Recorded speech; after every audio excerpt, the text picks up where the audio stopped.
Chronic self-doubt and second-guessing are based on fear of consequences.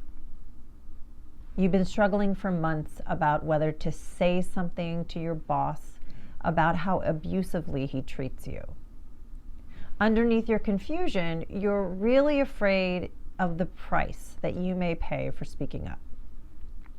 If you've been telling yourself and your friends for years that you're going to go back to graduate school but never look at possible schools, you're harboring reservations, perhaps about flunking out, overburdening yourself, or going into further debt. Being afraid of how choices will play out and come back to haunt you prevents you from committing to a course of action.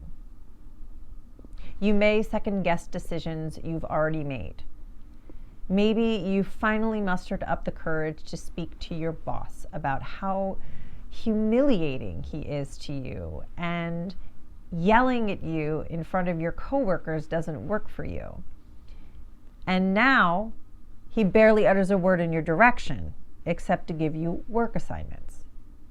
You may be afraid that you went too far, and that his anger will boil over and he'll fire you, or maybe you finally got into grad school and are now overwhelmed every time you receive a new homework assignment.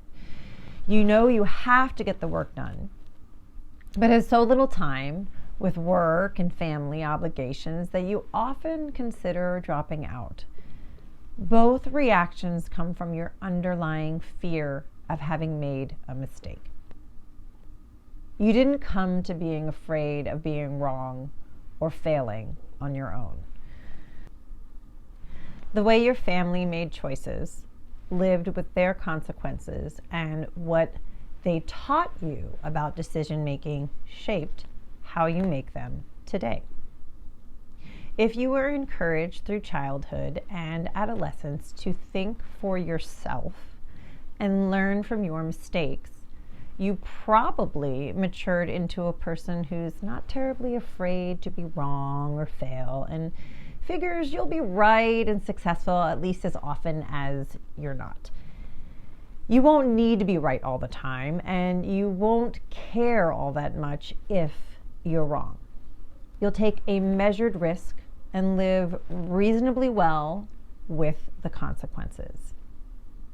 If you grew up in a household where one or both parents had to be right, there's a good chance you experienced or witnessed a great deal of arguing and perhaps even verbal abuse.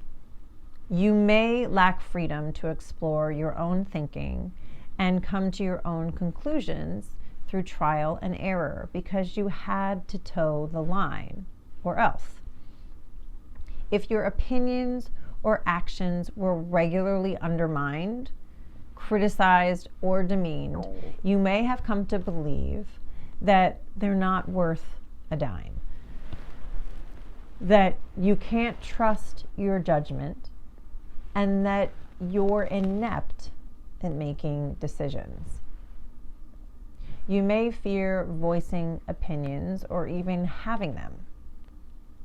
Your silence not only paralyzes your tongue, but numbs your brain and your heart. If your parents insisted on making decisions for you, even when you were old enough to make them for yourself, you may have concluded that you are incapable of sorting out and making good choices. Your fear of making mistakes may cause you to look to people to decide for you, even while you resent them for taking your rightful power.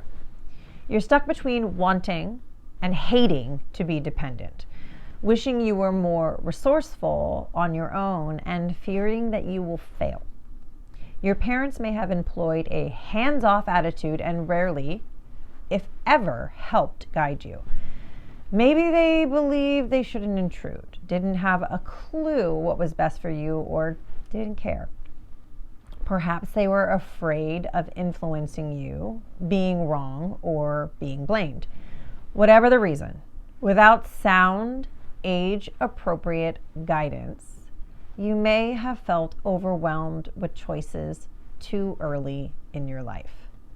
Today, though you know your judgment isn't always sound, you still may be afraid to seek advice, leaving you struggling with your difficulties alone. I definitely fell into that last category as a kid. I had big dreams and pretty much was a latchkey kid, and I made my own choices and I led my own life, and my parents really didn't participate or give me a lot of input at all. So that led me to the space where I needed to learn how to find middle ground, because I was quite the black and white thinker and perfectionist. Now, finding the middle ground is a daily practice of mine, and I am grateful for the work it took to get there, because I can see that there's both good and bad, positive and negative in everything. In fact, I feel like that's a superpower of mine at this point. And I wouldn't have had to develop it so deeply if I didn't have to go through the work of healing that black and white thinking and perfectionism. It's a silver lining to see, because the process was long and steep.